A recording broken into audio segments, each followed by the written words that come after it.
अगर आप भी यूपी पुलिस में भर्ती होने का सपना देख रहे हैं और आपकी उम्र 30 साल से कम है तो यूपी सरकार जल्द ही पुलिस विभाग में भर्ती करने जा रही है। किन पदों पर है ये भर्ती और कैसे करना है अप्लाई, आपको सब बताएंगे। नमस्कार, मैं हूं सिद्धार्थ और आप देख रहे हैं वन इंडिया का उत्तर प्रदेश विशेष यूपी इस हफ्ते, जिसमें हम आपको बताते हैं यूपी से जुड़ी हफ्ते भर की सभी बड़ी खबर। यूपी के होमगार्ड विभाग में 41,424 पदों पर बड़ी भर्ती चल रही है और 17 दिसंबर आखिरी तारीख है। अभी तक 7 लाख से ज्यादा लोग आवेदन कर चुके हैं और माना जा रहा है कि यह संख्या 10 लाख के पार पहुंच सकती है। यह भर्ती यूपी के सभी जिलों में होमगार्ड स्वयं सेवकों की नियुक्ति के लिए की जा रही है। इस पूरी प्रक्रिया को यूपी पुलिस भर्ती यूपीपी बीपीबी देख रहा है। आवेदन करने के लिए उम्मीदवार का 10वीं पास होना जरूरी है और उम्र 18 से 30 साल के बीच होना ही चाहिए, जबकि रिजर्व कोटे को उम्र में छूट मिलेगी। कुछ खास सर्टिफिकेट वालों को अतिरिक्त अंक मिलेंगे, जैसे एनसीसी या Bharat scout and guide certificate पर 1 से 3 अंक मिल सकते हैं। आपदा मित्र प्रशिक्षण सर्टिफिकेट पर 3 अंक और 4 पहिया वाहन ड्राइविंग लाइसेंस पर 1 अंक मिल सकता है। साथ ही जिसके लिए जिला चुन रहे हैं उसी जिले का मूल निवासी होना जरूरी है। आवेदन केवल ऑनलाइन होंगे, जिसके लिए यूपीपी बीपीबी की वेबसाइट पर जाएं। पहले OTR यानी कि रजिस्ट्रेशन करें, फिर लॉगिन करके पूरी जानकारी भरें और अंत में फीस जमा करके फॉर्म सबमिट कर दें। आवेदन शुल्क सामान्य OBC और EWS उम्मीदवारों के लिए 400 रखा गया है, जबकि SC और ST उम्मीदवारों को 300 रुपए शुल्क देना होगा। पूरी फीस ऑनलाइन जमा की जाएगी। यदि आप यूपी होमगार्ड बनना चाहते हैं तो समय रहते आवेदन जरूर कर दें। उत्तर प्रदेश पुलिस भर्ती बोर्ड यानी यूपीपी RPB ने इस बार पुलिस कांस्टेबल और जेल वार्डर के कुल 25,455 पदों पर बड़ी भर्ती का ऐलान किया है और इसकी आवेदन की प्रक्रिया इसी महीने शुरू होने वाली है। जैसे ही फॉर्म शुरू होंगे, उम्मीदवार uppbpb.gov.in पर जाकर ऑनलाइन आवेदन कर सकेंगे। आवेदन करने से पहले एक बार पात्रता जरूर चेक करें। कांस्टेबल के लिए 12वीं पास होना जरूरी है और उम्र 18 साल से कम नहीं होनी चाहिए। पुरुषों के लिए अधिकतम उम्र 22 साल और महिलाओं के लिए 25 साल तय की गई है, जबकि आरक्षित वर्ग को नियमों के अनुसार उम्र में थोड़ी सी छूट मिलेगी। पुरुष उम्मीदवारों के लिए फिजिकल स्टैंडर्ड भी अनिवार्य है। सामान्य OBC और SC के पुरुषों की लंबाई कम से कम 168 सेंटीमीटर, सीना 79 सेंटीमीटर और फुलाने पर 84 सेंटीमीटर जरूर होना चाहिए। ST के लिए लंबाई 160 सेंटीमीटर और सीना 77 से 82 सेंटीमीटर तय किया गया है। महिलाओं में सामान्य OBC और SC की उम्मीदवारी के लिए लंबाई कम से कम 152 सेंटीमीटर और ST महिलाओं की लंबाई 147 सेंटीमीटर होनी चाहिए। कुल 25,455 पदों में से 22,000 पद सिपाही PAC special security force PAC महिला वाहिनी और घुड़सवार पुलिस में है, जबकि जेल वार्डर के लिए 2800 पद रखे गए हैं। आवेदन शुरू होने पर सबसे पहले वेबसाइट पर जाएं, भर्ती वाले लिंक पर क्लिक करें, OTR यानी कि 1 टाइम रजिस्ट्रेशन करें, फिर लॉगिन करें, सभी विवरण को भरें, फीस जमा करें और फॉर्म सबमिट कर दें। फॉर्म भरने के बाद उसका एक प्रिंट निकालना ना भूलें ताकि आगे कोई दिक्कत ना आए। मेरठ को प्रयागराज से जोड़ने वाला 594 किलोमीटर लंबा गंगा एक्सप्रेसवे अब लगभग तैयार हो चुका है। पूरे प्रोजेक्ट का 98% काम पूरा हो गया है और दिसंबर में इसका ट्रायल रन शुरू होने की उम्मीद है।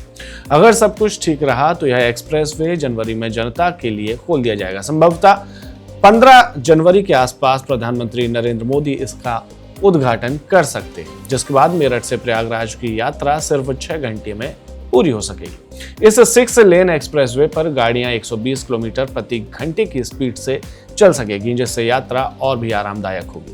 इसमें कुल 1,498 बड़े स्ट्रक्चर बनाए गए हैं, जिनमें से 1,497 पूरे हो गए हैं।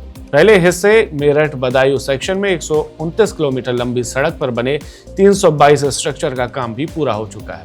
सबसे खास बात यह है कि इस एक्सप्रेस वे पर सुरक्षा के लिए 5 लड़ाकू विमानों की लैंडिंग के लिए खास स्ट्रक्चर बनाए गए। शाहजहांपुर के जलालाबाद में 3.5 किलोमीटर लंबी हवाई पट्टी भी पूरी हो चुकी है और ऐसे 3 और पॉइंट जल्दी तैयार हो जाएंगे। यह एक्सप्रेसवे मेरठ, हापुड़, बुलंदशहर, अमरोहा, संभल, बदायूं, शाहजहांपुर, हरदोई, उन्नाव, रायबरेली, प्रतापगढ़ और प्रयागराज जैसे 12 जिले जोड़ता है और इसके किनारों पर एक बड़ा इंडस्ट्रियल कॉरिडोर भी बन रहा है, जिससे रोजगार और निवेश भी बढ़ेगा। 36,230 करोड़ रुपए की इस मेगा परियोजना के लिए 7,453.13 हेक्टेयर जमीन ली गई है। इसे हरिद्वार तक बढ़ाने की भी योजना चल रही है। प्रोजेक्ट एडीएम संदीप कुमार के मुताबिक सारा निर्माण पूरा हो चुका है, ट्रायल की तैयारी चल रही है और जनवरी में इसका उद्घाटन कराने की पूरी तैयारी है। जापानी कंपनियों ने उत्तर प्रदेश में निवेश को लेकर काफी दिलचस्पी दिखाई है, खासकर automobile, manufacturing, electronics system design, नवीनीकरण ऊर्जा और दवाइयों के क्षेत्र में। इन्वेस्ट यूपी का एक प्रतिनिधिमंडल हाल ही में जापान गया था, जहां जापानी निवेशकों ने ग्रीन हाइड्रोजन आईटी और आईटीएस खासकर ग्लोबल कैपेबिलिटी सेंटर में भी रुचि दिखाई। इस टीम का नेतृत्व इन्वेस्ट यूपी के अपर मुख्य कार्यपालक अधिकारी शशांक चौधरी ने किया। उनके साथ जापान स्थित भारतीय दूतावास के उप मिशन प्रमुख और मधुसूदन भी मीटिंग में मौजूद थे। इस दौरान प्रतिनिधिमंडल ने यामानाशी प्रीफेक्चरल सरकार, JETRO, ICCJ और KPIA जैसे बड़े जापानी संस्थानों के प्रतिनिधियों से मुलाकात की। यहाँ यूपी में निवेश के अवसरों पर विस्तार से चर्चा हुई। टीम ने यमुना एक्सप्रेसवे औद्योगिक विकास प्राधिकरण यानी कि येडा क्षेत्र में बनने वाली प्रस्तावित जापानी सिटी पर भी जानकारी दी। यह जापानी सिटी करीब 500 एकड़ में बनाई जा रही है, जहां जापानी निवेशकों को विश्व स्तरीय इंफ्रास्ट्रक्चर, इंडस्ट्रियल फैसिलिटी और रहने की सुविधाएं एक ही जगह पर मिलेगी। इसका लक्ष्य है कि यूपी में जापानी उद्योगों के लिए एक समर्पित, हाईटेक और सुरक्षित वातावरण तैयार किया जा सके। वाराणसी में रेलवे स्टेशन से काशी विश्वनाथ मंदिर तक लोगों को जल्दी और आराम से पहुंचाने के लिए एक शानदार रोपवे प्रोजेक्ट तेजी से बन रहा है, जो मई 2026 में शुरू हो सकता है। इस प्रोजेक्ट की लागत कुल 800 करोड़ रुपए है और ये भारत का पहला ऐसा रोपवे होगा जो किसी शहर के अंदर चलेगा। इसे लेकर वाराणसी के डिविजनल कमिश्नर एस राजलिंगम ने बताया कि काशी विश्वनाथ मंदिर में यात्रियों की संख्या पहले 5,000 थी, जो अब बढ़कर रोज लगभग 2 लाख तक पहुंच गई है। इसलिए ट्रांसपोर्ट बढ़ाना जरूरी था। वहीं पूरे शहर के मॉडर्नाइजेशन के लिए कुल 60,000 करोड़ रुपए मिले हैं, जिसमें से 40,000 करोड़ सिर्फ इंफ्रास्ट्रक्चर डेवलपमेंट पर खर्च किए जाने हैं। शहर की सकरी गलियों और भारी भीड़ के कारण यहाँ मेट्रो बनना मुश्किल था, इसलिए रोपवे को सबसे बेहतर ऑप्शन माना गया। ये रोपवे कुल 4 किलोमीटर चलेगा और रेलवे स्टेशन से मंदिर का सफर सिर्फ 15 से 20 मिनट में पूरा कर देगा। एक गोंडोला में 10 लोग बैठ सकेंगे और कुल 148 गोंडोला चलेंगे। वहीं टिकट का दाम 50 से 100 रुपए के आसपास हो सकता है।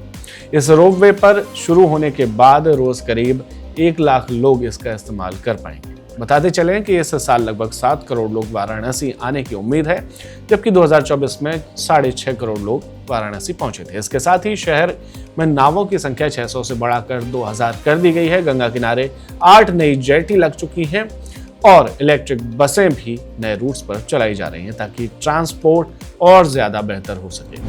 उत्तर प्रदेश सरकार ने अवैध बांग्लादेशी और रोहिंग्या घुसपैठियों पर नकेल कसने के लिए एक सुनियोजित रणनीति लागू की। अब SIR सर्वे में पकड़े जाने वाले सभी ऐसे घुसपैठियों को देश से बाहर भेजने के साथ ही उनका एक डिटेल्ड बायोमेट्रिक डेटाबेस तैयार किया जाएगा।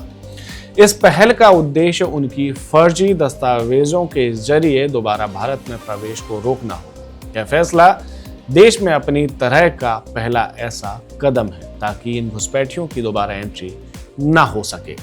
योगी आदित्यनाथ की सरकार इस प्रक्रिया के तहत एक खास नेगेटिव डेटाबेस बना रही है, जो इस समस्या का स्थायी समाधान दे। सूत्रों से मिली जानकारी के मुताबिक SIR सर्वे में चिन्हित अवैध बांग्लादेशी या रोहिंग्या घुसपैठियों को डिटेंशन सेंटर में रखा जाएगा। इसके साथ ही उनका एक डेटाबेस भी तैयार होगा। प्रदेश सरकार ने इसे एक फुल प्रूफ प्लान और मुख्यमंत्री योगी आदित्यनाथ का एक ऐतिहासिक कदम बता रही है। इस एंटी इन्फिल्ट्रेशन नीति के तहत पकड़े गए सभी घुसपैठियों की डिटेल्ड प्रोफाइलिंग की जाएगी, जिसमें फेशियल रिकॉग्निशन यानी कि चेहरे की पहचान और फिंगरप्रिंट, उंगलियों के निशान जैसे बायोमेट्रिक डेटा शामिल। इन सभी नामों को एक नेगेटिव लिस्ट में दर्ज कर उसे देश भर में साझा किया जाएगा, ताकि दोबारा उनकी एंट्री असंभव हो। बता दें कि सरकार ने इस अभियान के साथ साथ घुसपैठियों के फर्जी पहचान पत्र बनाने वाले पूरे नेटवर्क पर भी शिकंजा कसने की तैयारी कर ली।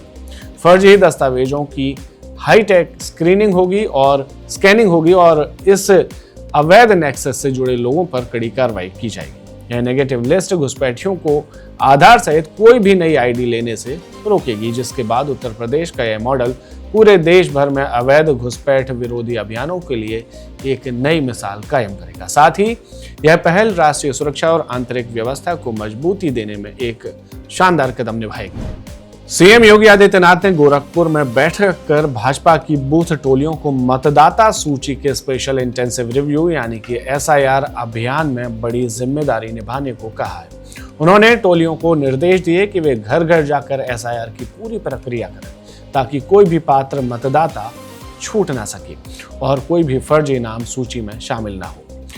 इसी के लिए सीएम योगी ने जनप्रतिनिधियों, भाजपा पदाधिकारियों, जिलाध्यक्षों और एसआईआर के जिला प्रभारियों से विधानसभा के हिसाब से फीडबैक भी लिया और एसआईआर में ज्यादा से ज्यादा हिस्सा लेने की अपील की। उन्होंने कहा कि 10 सदस्यीय बूथ टोलियां हर बूथ और हर घर तक पहुंचकर एसआईआर और फॉर्म और प्रपत्र जमा कराएं और बीएलओ द्वारा बांटे गए फॉर्म भी टीम वर्क से एकत्रित किए जाएं ताकि मतदाता सूची पूरी तरह बिना गलती के बन सके। बता दें कि इस कवायद में एक ऐप ने उन लोगों को भी पकड़ लिया है जिन्होंने 2 जगह फॉर्म भरे थे और एक बीएलओ द्वारा नाम खारिज करने पर सही रिपोर्ट भी मिली है। जिले की 9 विधानसभा क्षेत्रों में 98% मतदाताओं का डिजिटाइजेशन पूरा हो चुका है, जिसमें कुल मतदाताओं में से 16.9% यानी बड़ी संख्या में लोग ट्रांसफर हो चुके हैं। ये अब जीवित नहीं है या फिर 2 जगह रजिस्टर्ड मिले हैं। अब तक 6,19,644 ऐसे नाम हटाए जा चुके हैं जो इस लिस्ट के लिए पात्र नहीं थे। तो ये थी यूपी के हफ्ते भर की सभी बड़ी खबरें। आपको हमारा ये सेगमेंट कैसा लगा हमें कमेंट में जरूर बताएं और देखते रहें वन इंडिया। नमस्कार। Subscribe to One India and never miss an update. Download the One India app now.